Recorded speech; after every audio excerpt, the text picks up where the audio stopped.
Welcome to another episode of Intuition First podcast with your hosts, Heather McKay and Christine Mira.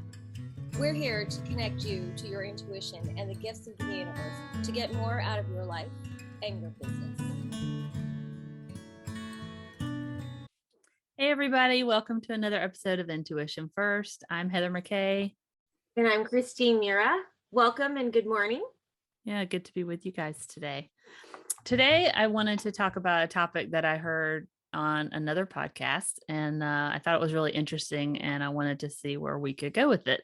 It's talking about decision-making and how a lot of the, making decisions are hard for a lot of times. Sometimes it's easy. Where do you want to go to eat?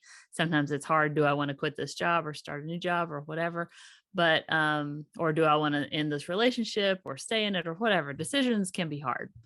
So this was, the concept was that a lot of our suffering comes between the knowing that you need to make a decision or the knowing of the answer, internally, and the doing, the making the decision, quitting, taking the action that's required to make the decision. So I thought that I hadn't heard it expressed quite like that before, and I thought it was really interesting. So I wanted to see what, if you agreed with that, Christine, see what your take on it was, because I think that is so true. Like all that lag time in the middle is the worst part of just about anything that we decide to do. Yeah, well, so much of that, the decision making, it comes from a place of not getting it wrong, doing it right, and using the logical mind to guide us into whatever the choice is. And I guess the key thing is the word choice, CHOICE, choice. Like that is the key for everything that we do in our lives. Well, how do we know that it's right or wrong? Well, I tap into my intuition. I feel, I weigh out whatever that choice or decision is, and I see how my body feels. Is it contracting? Is my heart tight? When I think of that situation or person, do I feel my energy shrink? Or, I'm making that decision and I feel excited, and my heart feels expanded and my energy feels big. That's again, when we talk about what is intuition, that is your sixth sense of being able to tap into making a choice. Right. So, and I think, go ahead. Yeah. So intuitively, it's more of, are you listening again?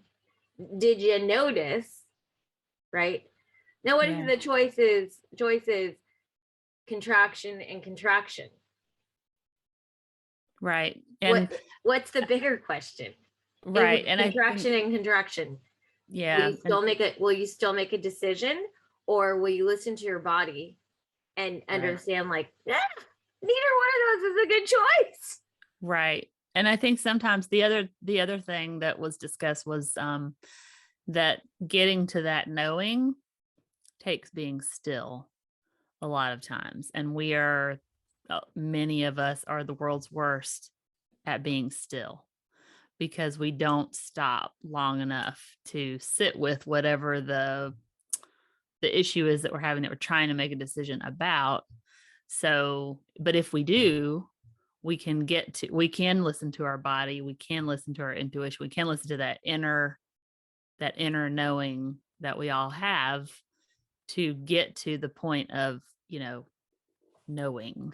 And then once we know what we should do, then the choice to act is the next step. So getting to the action from the knowing, getting to the knowing is hard in and of itself, because we have to stop and be still with our thoughts. Well, I think a lot of that has to do with the fact that our ego, our mind, is constantly trying to get it right?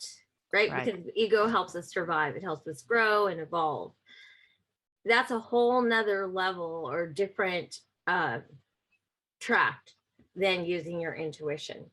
So when you talk about being still, it's really about taking a breath.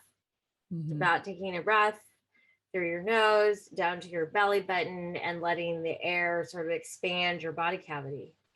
And then, blowing it out. It's the 555 download that we talked about before. Mm-hmm. So, when you're finding yourself, if your egoic mind can just let go, so the rest of you has the ability to be still. And when you notice, like if you're really efforting to get a decision and trying to figure it out, that's a great time to take a breath. Right. Totally. Yeah. So the other thing that I use, I don't know that we've introduced it, but it's a pendulum. Can you see that? Bring it closer. Yeah. It's a pendulum. And so a lot of times you too can take a necklace, anything that's hanging, that's suspended, and it has some kind of object. Hopefully it's some kind of stone, right? But you just say, like, show me yes. So the pendulum goes, and I'm holding it perfectly still. It's swinging right. That's how it tells me yes. Show me no. And the pendulum swings left. And my hand you can see, is totally still. So if you have yes or no questions, you can ask your pendulum, which actually is an extension of you and the energy flowing through it. And it's the way that your intuitive mind can speak to you. There we go. So let's see. Am I talking to Heather right now on Zoom? It's swinging right, saying yes. So for me, that looks clockwise. Yeah, it's clockwise. Mm-hmm. So you can find anything to swing. It doesn't have to be this little tool, but it's a great way for those of you who are not sure about what your intuition is speaking to you. So all yes, no questions. And the other thing is, it doesn't have to swing right or, for you to say yes. It could show you no. It could go up and down. It could go sideways, right? Whatever that is, your pendulum will speak to you and tell you how it can communicate. That's pretty cool. I'll Yeah, have to try that. Cool. I've seen you use that before, but I forget that that's a tool in our toolbox that we can. Yeah, I take therapeutic doses of supplements. And I learned this from a doctor. Well, yeah, he was a chiropractor, but he's just subscribed to supplements like, B12 or, vitamin C, whatever it was. And so he would ask, do you take this 1 time a day, 2 times a day, 3 times a day, 1, 2, 6, no more than 6, 9. And then we would portion it out. So I would dose myself all day. And he's not in my life anymore. He retired. And so I just was always confused. I get so frustrated trying to figure out, like, how much should I take? And I just asked my pendulum. My pendulum says, oh, you need to take that.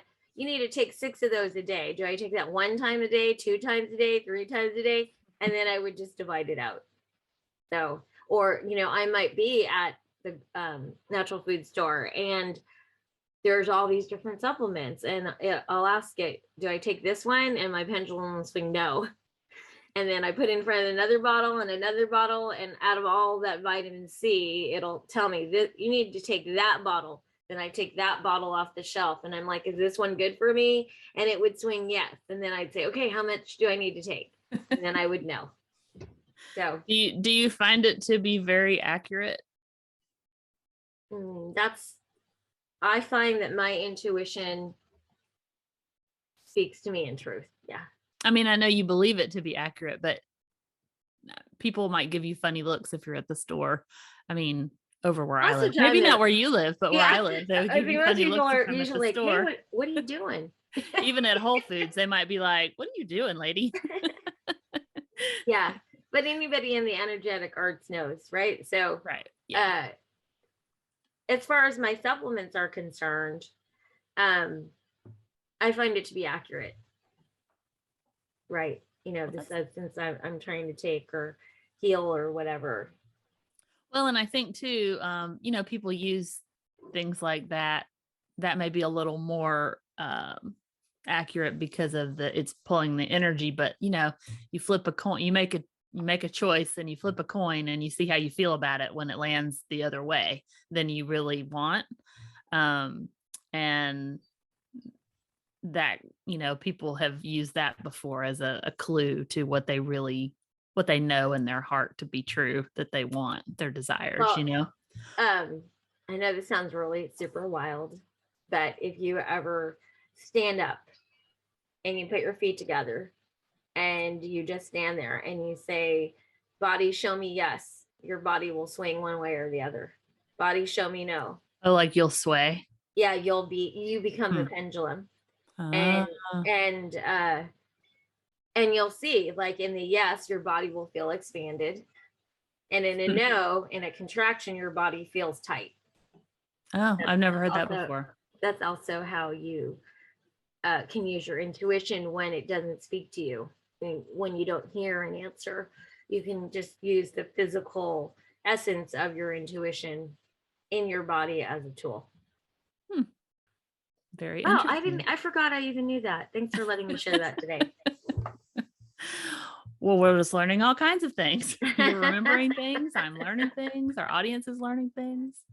That's really cool. So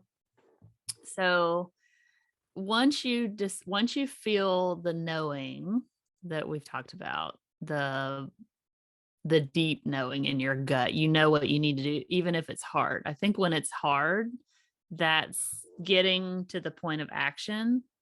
There can be a lot of suffering in that. And then once you get on the other side of it, usually everybody that has to make a difficult decision says, best decision I ever made, or, I can't believe I didn't do this sooner, all the things that you hear, so how do we help ourselves move through that faster than instead of dragging it out?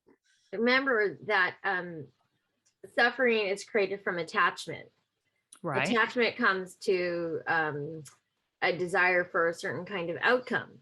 Right. So when you're up against something that matters, that's super important, you can't really hear what the right direction is because you're so attached to what it should be and what it might look like, and all your efforting and everything around it is so, it's not the word intense, but it's just there's just so much of it that you don't leave any space for your feelings, your heart, your intuition to really guide you. So that's a very masculine type energy, right? That would be the masculine, is the how and the effort and all that, right? Right. It's very masculine. Whereas your feeling part, your intuition part, is much more feminine. Yeah. I mean, I think, we need both. Right.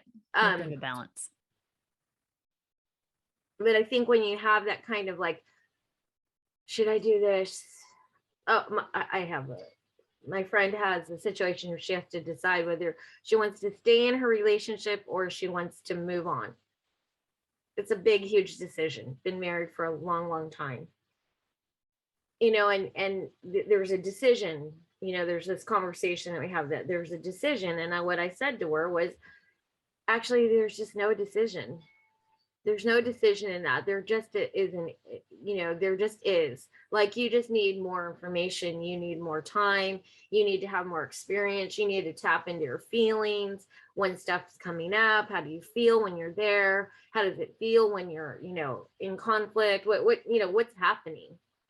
Right? Because even in conflict, even in a disagreement, there's still a point of expansion, right? Depending if it's productive or not. Mm-hmm. So that's what I said. I just said, there's no decision to be made, even though intuitively, I think she knows she's not ready to make that. And so it's just like, okay, gather more data. Sometimes you just need more time. Sometimes you just need another, a reframing of the situation. So, the thing about decisions is, so much of the time our suffering and our hardship comes from the timeline. Yeah. Right. which is what this concept was trying to demonstrate. I just don't think I'd ever thought about it in that way before. I mean, you think about it's hard to make a decision, but really it's hard to do. It's hard to act on a decision. So when you can know, or you can think, or you can gather more data, or you can think, you're in that place of trying to sort it out. Do I want to change this or keep this, or change it a little bit and still keep it, but the acting is the hardest part. Like once you do actually decide that you're making a change, especially a significant change, then the acting, because you can see, oh, I have to move out of my house, or I have to go and talk to my boss and quit this job, or that's going to be really uncomfortable. And we really want to avoid all that discomfort. So I think that's why, even when it's the right thing, it's really hard to push yourself to act on it. Well, there's a lot of other things behind that, right? So you have a challenging decision, and then the action to have it actually occur. There's a conversation of it's overwhelming. Maybe another conversation is I don't need it. It doesn't matter, but yet it's creating havoc in your life. There's value issues, there's confidence, there's a lot of things that are winded into you not being in action. So another question is, if I make this decision, will I act or not act? And if you're not acting, then there's another question, which is why. Right, exactly. Right. And so that goes back to our conversation about connecting all the spiritual dots, right? Like you're having this process. And if you are making that kind of decision, it's probably shown up other places in your life, in other situations. And so can you take that thread and now go over here and go, oh, I did that here, and it'll draw you back when you go far enough back and say, well, why am I doing that? Why am I not, acting and doing this thing the best for myself? You might find there's something that holds you back. It might be a people pleaser. You might not like confrontation. You don't feel that you deserve it. A lot of people have limiting beliefs that hold them in place, that make them stuck. Right. There might be a value of being stuck, right? Right. Like so not all decisions are like that. I'm just trying to demonstrate for people, like, there are other clues in your life that will give you information. And if you find yourself never moving forward, or just doing the same thing over and over, or in a similar kind of job, or you find yourself in a relationship with somebody, the guy changes, the woman changes, but it's the same theme of that person. A lot of that has to do with you telling the universe, your soul speaking to the universe, like, I need that lesson again. Yeah, it really does all tie together like a big knot. And if you pull the thread, you can see other things along the way, but you have to take a moment to be aware enough to think, okay, I'm having this internal conflict. Why is that? And you have to dig deeper, just like you would with, other people. If you're trying to help them with a problem, you're like, well, why is that? Well, why is that?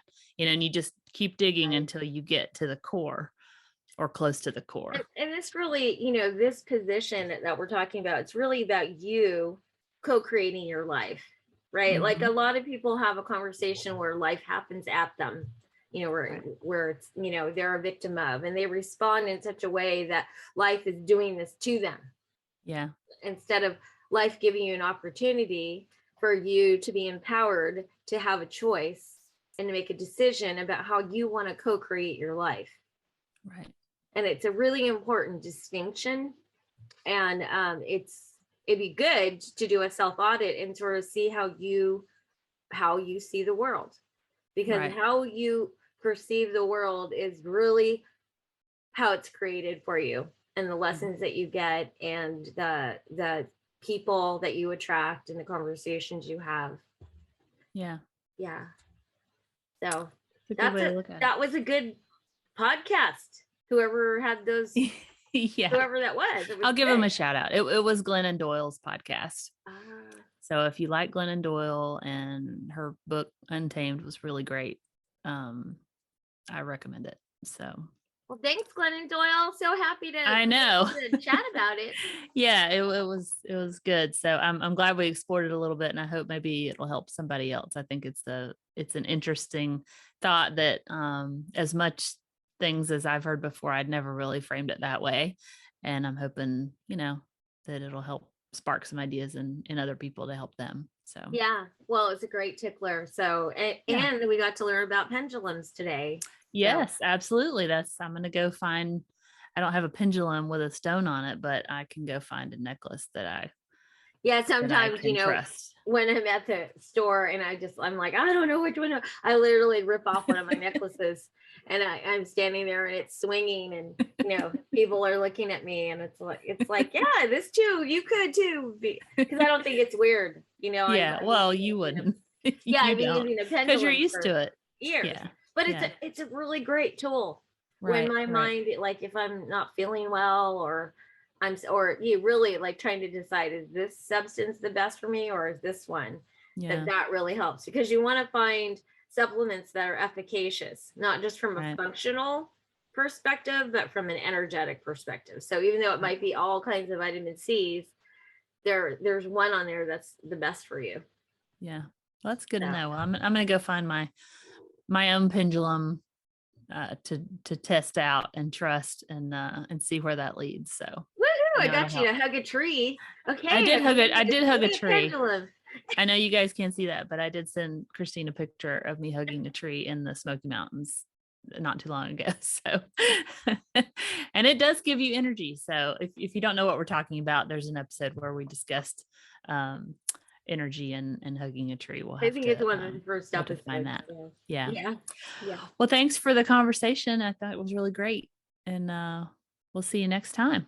Okay. Thank you. Have a great, awesome day. Talk to you later. Bye-bye. Bye. Thanks for joining us for this episode of Intuition First. We're so glad that you chose to spend your time with us today. If you know someone who could benefit from this episode, please share it with them and tag us on Instagram at Intuition First. We'd love to hear what you enjoyed and what you'd like to hear more of. And until the next time, keep listening to your intuition. It really knows what it's talking about.